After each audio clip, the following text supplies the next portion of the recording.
Hi friends, నేను మీ wonder women SMS. ఈరోజు మా ఇంట్లో స్పెషల్ బీరకాయ ఎండు రొయ్యలు. బీరకాయ ఎండు రొయ్యలు నా స్టైల్ ఎలా చేస్తానో మీకు చెప్తాను. నచ్చితే మీరు కూడా ట్రై చేయండి. అంతకన్నా ముందు మా ఛానల్ని సబ్స్క్రైబ్ చేయండి, షేర్ చేయండి, లైక్ చేయండి, కామెంట్ చేయండి. ఓకేనా? బీరకాయ ఎండు రొయ్యలకి కర్రీ ముందుగా ఉల్లిపాయ, పచ్చిమిర్చి, టమాటో, బీరకాయలు చిన్న చిన్న ముక్కలుగా కట్ చేసి పెట్టుకోవాలి. తర్వాత వండే ముందు ఒక 5 నిమిషాల ముందు ఎండు రొయ్యలు ఇలా నీటిలో నానబెట్టుకోవాలి. తర్వాత స్టవ్ మీద మూకుడు పెట్టుకొని నూనె పోసుకొని ఆ ఎండు రొయ్యలు అన్నిటిని ఇలా వాటర్ లేకుండా తీసేసి బయటికి నూనెలో ఒక 2 మినిట్స్ వేయించుకోవాలి. 2 మినిట్స్ వేయించుకొని వాటన్నిటిని తీసేసుకోవాలి పక్కకి. ఓకేనా? నూనె 2 నిమిషాలు వేయించుకొని వాటన్నిటిని ఇలా ప్లేట్లో పక్కకు తీసేయాలి.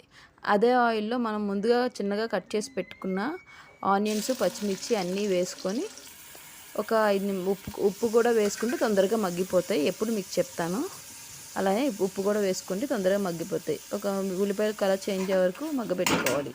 తర్వాత దానిలోనే టమాటో ముక్కలు కూడా వేసుకొని ఒక 2 నిమిషాలు టమాటా ముక్కలు మెత్తగా అయ్యే వరకు మగ్గబెట్టుకోవాలి. టమాటాలు కూడా మెత్తగా మగ్గిపోయిన తర్వాత చిన్నగా కట్ చేసుకున్న బీరకాయలు కూడా వేసుకొని ఇలా మూత పెట్టుకోవాలి. ఒక 5 నిమిషాలు బీరకాయ ముక్కలు కూడా మగ్గిపోయాక చూడండి ఫ్రెండ్స్, ఇలా దగ్గర పడిపోతాయి.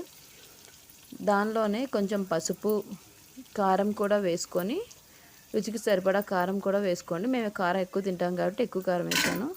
కారం కూడా వేసుకొని ఒకసారి మొత్తం కలుపుకొని కొంచెం వాటర్ వేసుకోవాలి. ఎక్కువ వేసుకోకూడదు, ఎందుకంటే ఆల్రెడీ మగ్గిపోద్ది కర్రీ అంతా. ఒక 5 నిమిషాల కోసం వాటర్ వేసుకొని కొంచెంగా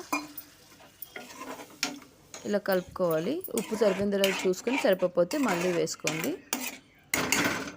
అలాగే దానిలోనే వాటర్ వేసిన తర్వాత దానిలోనే మనం ముందుగా వేయించి పెట్టుకున్న ఎండు రొయ్యలు కూడా వేసేసుకొని ఒకసారి కలుపుకొని మూత పెట్టుకొని ఒక 5 నిమిషాల తర్వాత కర్రీ రెడీ అయిపోతుంది.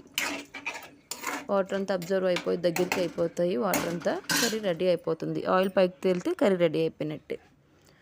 చూడండి ఫ్రెండ్స్, ఇలా కర్రీ అంతా దగ్గర పడిపోయి కర్రీ రెడీ అయిపోయింది. చూసారు కదా, ఎంతో ఈజీగా సింపుల్గా అయిపోయింది బీరకాయ ఎండు రొయ్యల కర్రీ. నచ్చితే మీరు కూడా మీ ఇంట్లో ట్రై చేయండి. ట్రై చేశాక అది ఎలా వచ్చిందో కామెంట్ సెక్షన్లో కామెంట్ చేయండి. ఓకేనా ఫ్రెండ్స్? బాయ్. Thank you.